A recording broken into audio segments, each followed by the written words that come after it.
नमस्कार दोस्तों, मेरा नाम है गिरधर। आज हम बात करेंगे कि आपके एग्जिस्टिंग म्यूचुअल फंड के पोर्टफोलियो में ज्यादा रिटर्न लेने के लिए कितने तरीके हैं। 5 तरीके आज हम बात करेंगे, जिस तरीके को आप अपनाकर अपने एग्जिस्टिंग म्यूचुअल फंड का पोर्टफोलियो से ज्यादा रिटर्न ले सकते हैं। कितना? 3-4% ज्यादा रिटर्न ले सकते हैं। चलिए वो पांचों तरीके के बारे में बात करते हैं। मेरा फेवरेट पर्सनली 5वां तरीका है, तो पूरा 5 तरीके जरूर देख करके जाना। चलिए पहला तरीका देखते हैं। ये मैं हर बार आपको बताता हूं, टॉप अप सबसे बेस्ट तरीका अगर कोई है तो वो है टॉप अप। अब टॉप अप कैसे करते हैं? देखिए, हम जनरली जब मार्केट गिरता है तब पैनिक हो जाता है। हम पूरा मार्केट से रिवर्स काम करते हैं। मार्केट जब गिरता है तब हम पैसा निकालते हैं, मार्केट जब बढ़ता है तब हम पैसा और डालने की कोशिश करते हैं। लेकिन ऐसा नहीं करना चाहिए। यही ट्रैप है म्यूचुअल फंड के अंदर या स्टॉक मार्केट के अंदर या पूरा ग्लोबल मार्केट के अंदर। यही ट्रैप है। जब मार्केट गिरता है तब 100 रुपए की चीज आपको 90 रुपए में, 85 रुपए में मिल रही, तो आपको खरीदने का टाइम है। इसीलिए हम बार बार बोलते हैं कि टॉप अप किया करिए। टॉप अप कैसे करते हैं? जब मार्केट गिरता है, ये पॉइंट पे आप अगर खरीदते, ये पॉइंट पे अगर आप खरीदते, मार्केट को तो ऊपर ही जाना है, इंसान हो या मार्केट, ऊपर ही जाना है।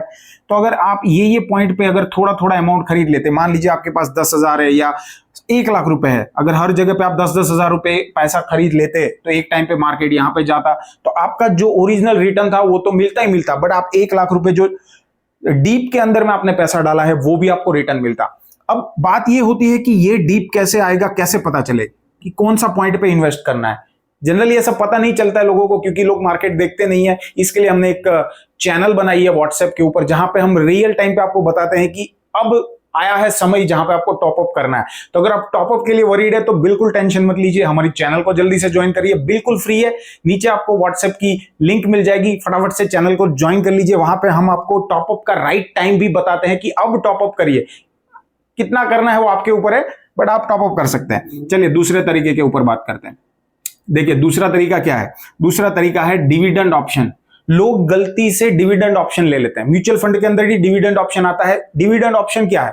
डिविडेंड ऑप्शन के अंदर आप म्यूचुअल फंड डिविडेंड वाला लेते हैं तो वहां पे आपको क्वार्टरली या मंथली कुछ अमाउंट डिविडेंड के रूप में मिलता है। जब भी डिविडेंड डिक्लेयर होता है स्टॉक के द्वारा, तो वो डिविडेंड आपको म्यूचुअल फंड कंपनी आपके बैंक अकाउंट में पहुंचा देती है। अब मान लीजिए कि ऐसा डिविडेंड आप हर टाइम पे लेते रहेंगे तो आपका पोर्टफोलियो कभी बड़ा नहीं होने वाला है लॉन्ग टर्म में, क्योंकि आप उसमें से जो भी मुनाफा चल रहा है या मुनाफा कमा रही है कंपनी, उसका पैसा आप लेते जा रहे हैं। तो हमेशा डिविडेंड की बजाय ग्रोथ ऑप्शन को सिलेक्ट करिए। ग्रोथ ऑप्शन का मतलब क्या है कि जो भी डिविडेंड या रिटर्न या प्रॉफिट वो स्टॉक या वो कंपनी कमा रही है, वो वापिस री इन्वेस्ट हो जाता है, वापिस उसी कंपनी के अंदर री इन्वेस्ट हो जाता है। तो लंबे टाइम पे आपको जो कंपाउंडिंग की इफेक्ट है वो यहां पे ज्यादा देखने को मिलेगी। अगर आप 1 करोड़ जल्दी से बनाना चाहते हैं तो डिविडेंड ऑप्शन से तुरंत निकल के ग्रोथ ऑप्शन में चले जाइए।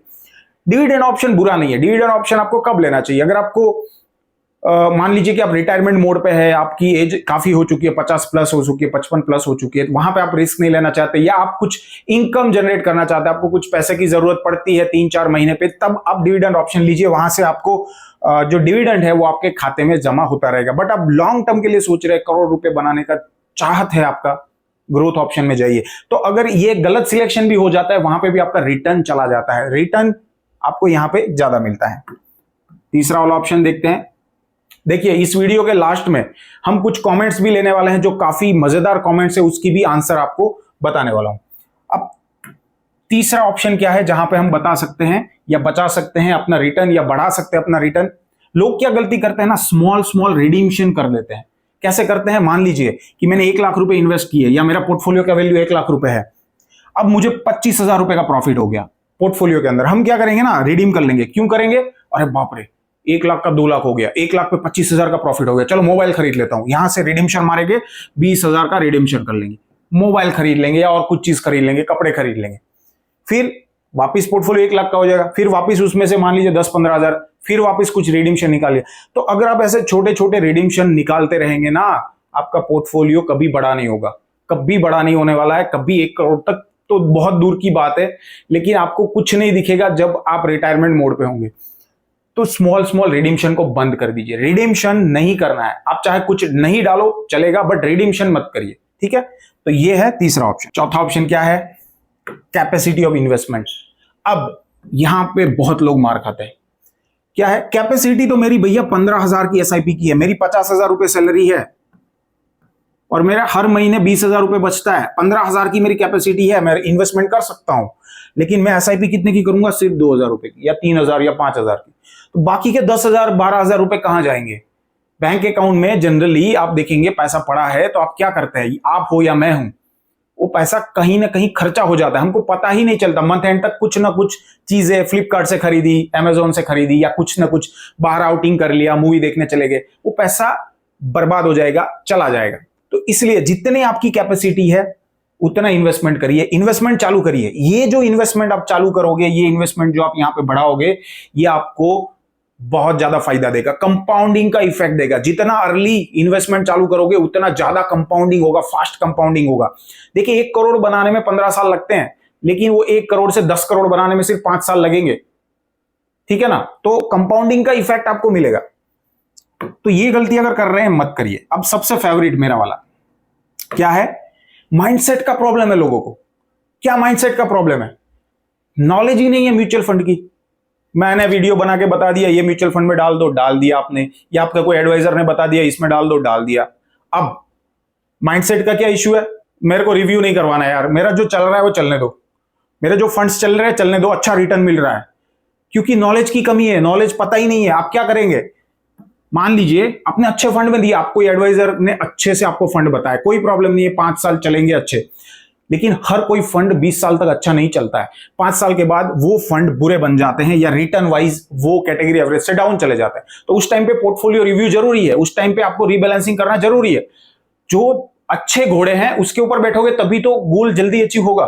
तो 5 साल 7 साल के बाद आपको रिव्यू कराना है, और मैं तो बोलता हूं हर 2 साल पे रिव्यू कराइए अपने पोर्टफोलियो को। जो फंड अच्छे नहीं चल रहे स्विच करिए, एग्जिट मारिए, या दूसरे अच्छे फंड में चले जाइए। लेकिन माइंडसेट का क्या कमी है, मुझे अपने पोर्टफोलियो में कुछ नहीं करना, बैड फंड्स है रहने दो, मेरे को कुछ नहीं करना, चल रहा है चलने दो, अच्छा रिटर्न आ रहा है। लेकिन जब आप एंड पे देखोगे 10-15 साल के बाद, तो अच्छे वाले घोड़े 15% पे होंगे, आपका रिटर्न होगा 8%, और आप फिर भी यहां पे खुश होंगे। क्यों? क्योंकि आपको पता ही नहीं कि 15% भी मिल सकता था। आपको क्या करना है, इन्फॉर्म्ड रहना है। आपके पोर्टफोलियो के बारे में आपको जानकारी होनी चाहिए, कितना गोल है आपका वो आपको पता होना चाहिए कि मुझे ये इन्वेस्टमेंट्स 1 करोड़ बनाना है, इतने टाइम पे बनाना है। अगर मेरा रिटर्न हर महीने, मेरे को हर साल में इतना % रिटर्न मिलना है, अगर वो 2 साल तक नहीं मिल रहा है तो आपको वरीड होना चाहिए, यार मेरे को 15% रिटर्न का आशा है, या 15-12% का आशा है, ये तो साला 8% ही दे रहा है। तो ये इंफॉर्मेशन आपके पास होनी चाहिए। अगर इंफॉर्मेशन नहीं है, समझ में नहीं आता है, आप किसी की एडवाइस भी ले सकते हैं, अपने पोर्टफोलियो को रिव्यू भी करा सकते हैं। ऐसा नहीं बोल रहा हूं कि हमसे कराइए या किसी और से कराइए, लेकिन जितनी इंफॉर्मेशन आपके पास रहेगी, क्योंकि आपका पैसा है, सबसे ज्यादा इंटरेस्ट आपको रहेगा उस पैसे पे, लेकिन फिर भी आपके लिए सब्जेक्ट एकदम out of industry, out of knowledge है, आप कोई एडवाइजर की सलाह ले सकते हैं, अपने पोर्टफोलियो को रिव्यू करा सकते हैं। हम सारे पोर्टफोलियो फ्री में रिव्यू करते हैं, आपको अच्छा गाइडेंस देते हैं। नीचे आपको व्हाट्सएप का नंबर मिल जाएगा, वहां पे व्हाट्सएप के जरिए हमारे साथ जुड़ सकते हैं। मैं पर्सनली लोगों से बात करता हूं और आपके पोर्टफोलियो को रिव्यू भी करता हूं और आपको एडवाइस भी देता हूं, बिल्कुल फ्री है, कोई खर्चा नहीं है आपको यहाँ पे। तो अगर आपको डाउट है ऐसा कुछ भी केस में, आप जरूर से इसको रिव्यू कराइए। तो पहला क्वेश्चन यहाँ पे SWP के ऊपर पूछा गया है, और ये क्वेश्चन जो पूछा है कैलाश कश्यप है। SWP के लिए हाइब्रिड फंड तो सही है, बिल्कुल सही है, बट SIP स्मॉल कैप में करेंगे। ये क्या बोल रहे हैं, मैंने एक वीडियो पोस्ट किया था कि SWP से जो पैसा आप निकालते हो उसको अगर वापस आप SIP कर दोगे उस पैसे की, मान लीजिए SWP से आप 10,000 रुपए निकाल रहे हो और वापस उसकी SIP कर दोगे तो उसका कोई बेनिफिट नहीं रहेगा। ये वीडियो मैंने अभी पोस्ट किया है, कल ही पोस्ट किया, तो उसको देख सकते हैं। तो इसका ये कहना है कि ये जो SIP 10,000 रुपए मेरे को जो मिल रहा है उसको अगर मैं स्मॉल कैप में डाल देता हूं एग्रेसिव हाइब्रिड से, तो मुझे रिटर्न ज्यादा मिलेगा। लेकिन मैंने यहाँ पे कुछ रिप्लाई भी दिया है कि ये जो स्मॉल कैप का रिटर्न है ये एग्रेसिव हाइब्रिड से मान लीजिए 3% या 4% ज्यादा रहेगा। बट ओवरऑल जब आप SWP के बाद जो पैसा बचता है प्लस ये SIP का पैसा है, इसको जब आप सम करोगे तो आपकी जो नॉर्मल SIP चल रही थी उसके बराबर ही हो जाएगा, कोई ज्यादा फर्क नहीं पड़ने वाला। इसके लिए आप ये वीडियो देख सकते हैं, आपको समझ में आ जाएगा। और एक क्वेश्चन है, sir can we start SWP by visiting mutual fund office? कर सकते हैं, म्यूचुअल फंड नहीं बट आपको AMC के ऑफिस में जाना पड़ेगा इसके लिए। बट जनरली अभी सारी AMC ऑनलाइन हो गई है, सबकी अपनी अपनी खुद की मोबाइल एप्लीकेशन है। बट हालांकि मैं तो ये सजेस्ट करता हूं कि जब आप SWP करते हैं तो आप एक से ज्यादा फंड चूज करते हैं, तो एक AMC पे नहीं, आपको 3-4 AMC पे जाना पड़ेगा। उससे बेटर है कि आप कोई अच्छे से ऐप के थ्रू करा सकते हैं, एसेट प्लस के थ्रू भी करा सकते हैं। और हालांकि अभी तो बहुत सारी ऐप जो है आपको SWP की फैसिलिटी देती है। और एक क्वेश्चन है, म्यूचुअल फंड वर्सेस स्टॉक कौन सा अच्छा है? तो वो आपके ऊपर डिपेंड करता है।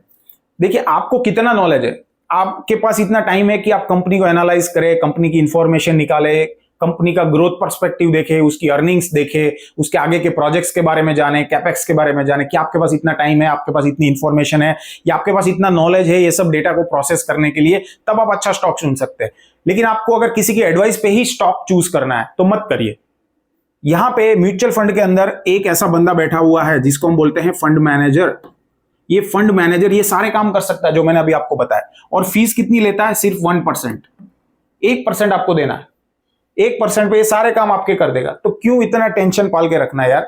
म्यूचुअल फंड में इन्वेस्ट करो, आराम से नौकरी करो, जो भी करना है बिजनेस करो, कोई प्रॉब्लम नहीं है। अब यहाँ पे देखिए, मेरे पेरेंट्स को 100% गारंटी चाहिए, जैसे एफडी में मिलती है। कोई है क्या ऐसा म्यूचुअल फंड? मेरे हिसाब से तो कोई नहीं है। इक्विटी के अंदर तो कोई नहीं है। कोई भी आपको 100% गारंटी का बोल नहीं सकता। अगर कोई बोल रहा है तो गलत बोल रहा है। 100% इक्विटी के अंदर कोई गारंटी नहीं है। डेब्ट के अंदर भी अगर आप देखेंगे, डेब्ट के जितने भी इंस्ट्रूमेंट है जिसमें इन्वेस्टमेंट होता है, वहां पे भी कोई गारंटी नहीं होती है। आप जिस भी पार्टी से आप इंस्ट्रूमेंट ले रहे हैं, अगर वो डिफॉल्टर हो गई तो आपके पैसे तो गए। तो आपको जो 100% गारंटी है, इधर गवर्नमेंट में मिल सकती है, गवर्नमेंट की कोई स्कीम में मिल सकती है, या आपको एफडी ऑप्शन में मिल सकती है, पोस्ट ऑफिस में मिल सकती है। तो अगर आपको 100% ही गारंटी चाहिए तो आप उस स्कीम में जा सकते हैं। म्यूचुअल फंड आपके लिए नहीं। अब यहां पे देखिए, टैक्स रिलेटेड क्वेश्चन है। एसआईपी पर जो इंटरेस्ट आया उस पर कितना टैक्स लगेगा? ठीक है, तो टैक्स स्लैब में आपको बता देता हूं। अगर एक साल से पहले अगर आप पैसा निकाल लेते हो, आपको 15% लगेगा। और अगर एक साल के बाद आप निकालते हैं, चाहे कितने भी साल रखने दीजिए, तो आपका जो कैपिटल गेन होगा, कैपिटल गेन मतलब जो आपका प्रॉफिट होगा, उस पे 10% लगेगा। सिंपल है। लेकिन हर साल आपको यहां पे 1 लाख रुपए की छूट मिलती है कैपिटल गेन के ऊपर। तो आपका कॉर्पस जैसे जैसे बड़ा होता जाता है, आप क्या करिए, हर साल में 1 लाख कैपिटल गेन वाला पूरा जो आपका कॉर्पस है उसको निकाल लीजिए, वापस री इन्वेस्ट कर दीजिए। तो आपका ये 1 लाख रुपए हर साल टैक्स में माइनस होते जाएंगे, आपको बेनिफिट मिलेगा। ये इंटरेस्टिंग क्वेश्चन है। अगर ग्रो ऐप बंद हो गया तो मेरे पैसे का क्या होगा? भैया, मेरे ग्रो ऐप बंद हो, एसेट प्लस बंद हो, चाहे कोई भी ऐप जिसके थ्रू आप इन्वेस्ट किए हो बंद हो, ये सारी ऐप एक मीडिएटर है जो सिर्फ आपको आपका इन्वेस्टमेंट दिखाती है। अगर आप उसमें पैसे लगाते हो तो वो पैसे वो डायरेक्ट एएमसी को देके आपसे यूनिट खरीदेगी, उससे यूनिट खरीदेगी और आपको दे देगी। आप वो खाली इंफॉर्मेशन देती है कि आपके पास इतना इन्वेस्टमेंट है। वो अगर बंद भी हो गई, आपने किस में इन्वेस्ट किया? आपने एएमसी में इन्वेस्ट किया, यानी कि जो म्यूचुअल फंड है उसमें इन्वेस्ट किया। मान लीजिए ग्रो बंद हो गई, आपने किया था एक्सिस म्यूचुअल फंड के अंदर इन्वेस्टमेंट। आप डायरेक्ट पहुंच जाइए एक्सिस की एएमसी के ऊपर, या फिर एक्सिस की मोबाइल ऐप डाउनलोड कर लीजिए, एक्सिस म्यूचुअल फंड की। आप उस पर लॉग इन करिए। लॉग इन आप बोलेंगे आईडी पासवर्ड पता नहीं है, तो उसमें लॉग इन करने का बहुत ही सिंपल मेथड है। सिर्फ आपको पान नंबर डालना है, आपको एक ओटीपी आएगा, ओटीपी डाल दीजिए, आप लॉग इन हो गए। उसके बाद जितने भी म्यूचुअल फंड आपने खरीदे हैं एक्सिस के थ्रू, सारे दिखेंगे वहां पे। आप रिडीम भी कर सकते हैं और भी पैसा ऐड कर सकते हैं, कुछ भी कर सकते हैं। तो ग्रो बंद हो जाए, चाहे एसेट प्लस बंद हो जाए, चाहे ईटी मनी बंद हो जाए, कोई फर्क नहीं पड़ता है। चाहे ज़ेरोधा बंद हो जाए, ये सब एक मीडिएटर है, कोई डरने की जरूरत नहीं है। ये और एक एचडब्ल्यूपी के ऊपर है। एचडब्ल्यूपी इन्वेस्टमेंट के लिए कौन सा फंड बेस्ट है, डेब्ट या इक्विटी? ठीक है, मैं हमेशा बोलता हूं इसके लिए आपको जाना है हाइब्रिड के ऊपर। हाइब्रिड। अब हाइब्रिड में एग्रेसिव में अगर आपको ज्यादा रिटर्न का एक्सपेक्टेशन है तभी जाइए, मॉडरेट वाले में चले जाइए, आपको इजीली 12% का रिटर्न मिल जाएगा। मैं एचडब्ल्यूपी में हर बार बताता हूं कि आप मैक्सिमम साल का 6% से ज्यादा कभी मत निकाले। अगर ऐसे 6% निकालते रहेंगे तो आपका कॉर्पस भी बढ़ता रहेगा और आपको एक अच्छा खासा मंथली इनकम भी जनरेट हो जाएगा। तो यहाँ पे तो ये थे कुछ क्वेश्चंस। अगर आपको भी ऐसे क्वेश्चंस के आंसर चाहिए तो मुझे कमेंट में जरूर बताइए। फटाफट से कमेंट करिए, आपका जो भी म्यूचुअल फंड रिलेटेड इश्यूज है या एचडब्ल्यूपी रिलेटेड इश्यूज है या और भी कोई इश्यूज है, मुझे कमेंट बॉक्स में जरूर बताइए। अगले वीडियो के अंदर हम इसको भी यहाँ पे सॉल्व करेंगे, आपको जवाब मिलेगा।